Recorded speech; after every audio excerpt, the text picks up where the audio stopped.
Hello guys, कैसे हो? I hope आप सभी अच्छे होंगे। मैं भी ठीक हूँ। मैं ऋषिकेश उत्तराखंड से प्रीति आशीष थपलिया और मेरी व्लॉगिंग की शुरुआत हो रही है मेरी मम्मी के घर से। तो मैं हूँ अपने मायके में और व्लॉगिंग शुरू हो रही है मेरे रात की आरती से।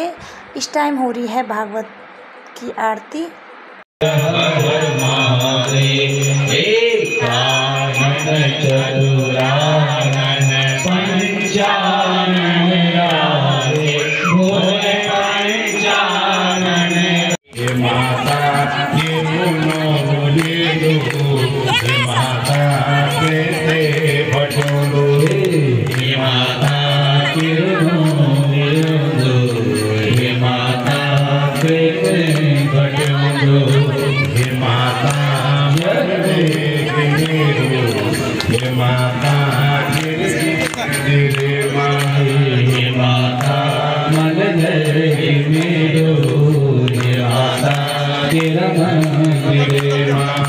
नौ दुर्गा रूप तेरा नौ छिले अनेक माँ।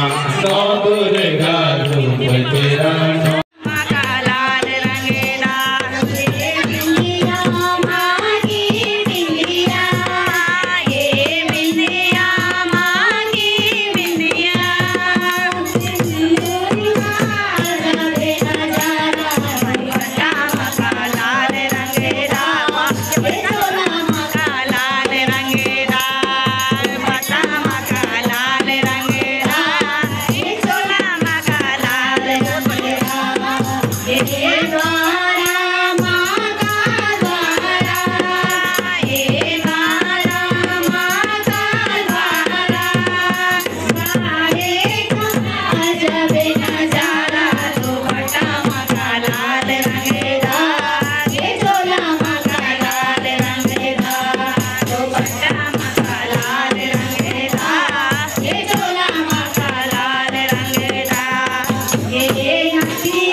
अलग छिने माझे तू एक माँ नौ अलग अलग छिने माझे तू एक माँ नौ अलग अलग छिने माझे तू एक माँ नौ